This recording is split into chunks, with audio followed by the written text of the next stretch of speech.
السلام علیکم معزز دوستو، آج ہم بات کریں گے حضرت عمر رضی اللہ تعالیٰ عنہ کی شہادت کے بارے میں۔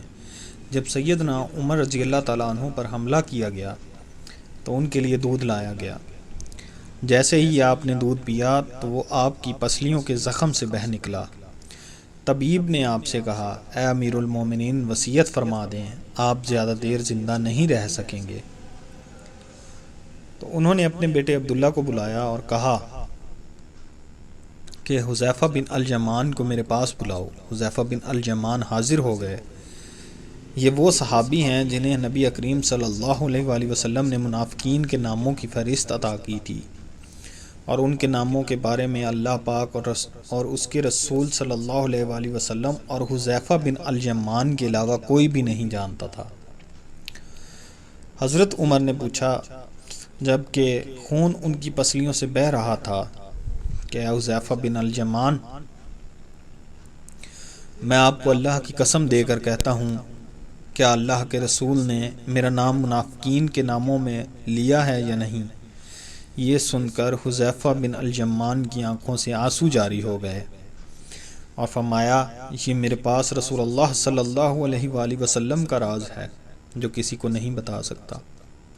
آپ نے پھر پوچھا، خدا کے لیے مجھے اتنا بتا دیں، اللہ کے رسول نے میرا نام شامل کیا ہے یا نہیں؟ حذیفہ بن الجمان کی ہچکی بندھ گئی اور کہتے ہیں، اے عمر، میں صرف آپ کو بتا رہا ہوں، اگر آپ کی جگہ کوئی اور ہوتا تو میں کبھی بھی اپنی زبان نہ کھولتا،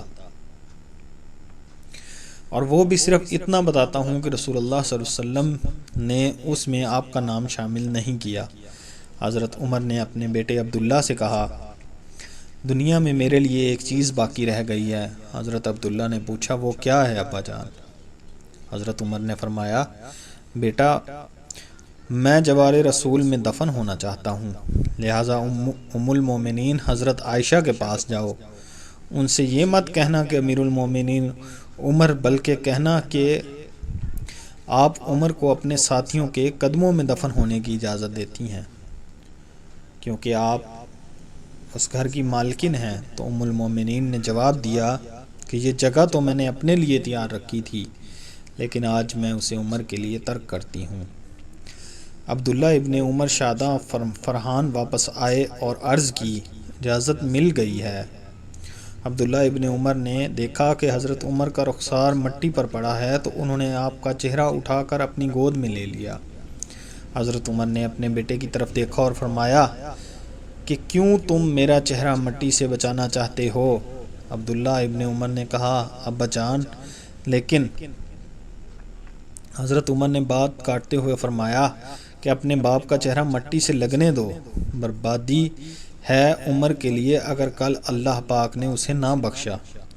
حضرت عمر اپنے بیٹے کو یہ وصیت فرما کر موت کی آغوش میں چلے گئے، اے میرے بیٹے، میری میت مسجد نبوی میں لے جانا اور میرا جنازہ پڑھنا، اور حذیفہ بن جمان پر نظر رکھنا، اگر وہ میرے جنازے میں شرکت کرے تو میری میت روضہ رسول کی طرف لے جانا، اور میرا جنازہ روضہ رسول کے دروازے پر رکھ کر دوبارہ اجازت طلب کرنا اور کہنا، اے ام المومنین، آپ کا بیٹا عمر، یہ مت کہنا کہ امیر المومنین، ہو سکتا ہے میری زندگی میں مجھ سے حیا کی وجہ سے اجازت دی گئی ہو، اگر اجازت مرحمت فرما دیں تو دفن کرنا، ورنہ مجھے مسلمانوں کی قبرستان میں دفن کر دینا۔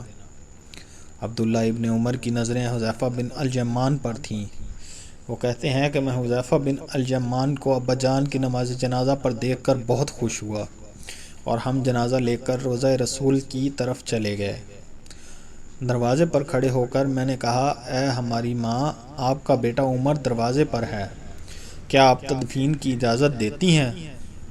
ام المومنین نے جواب دیا، مرحبا یا عمر، مرحبا یا عمر، عمر کو اپنے ساتھیوں کی ساتھ دفن ہونے پر مبارک ہو۔ ام المومنین نے اپنی چادر سمیٹی اور روضہ رسول سے باہر نکل آئیں۔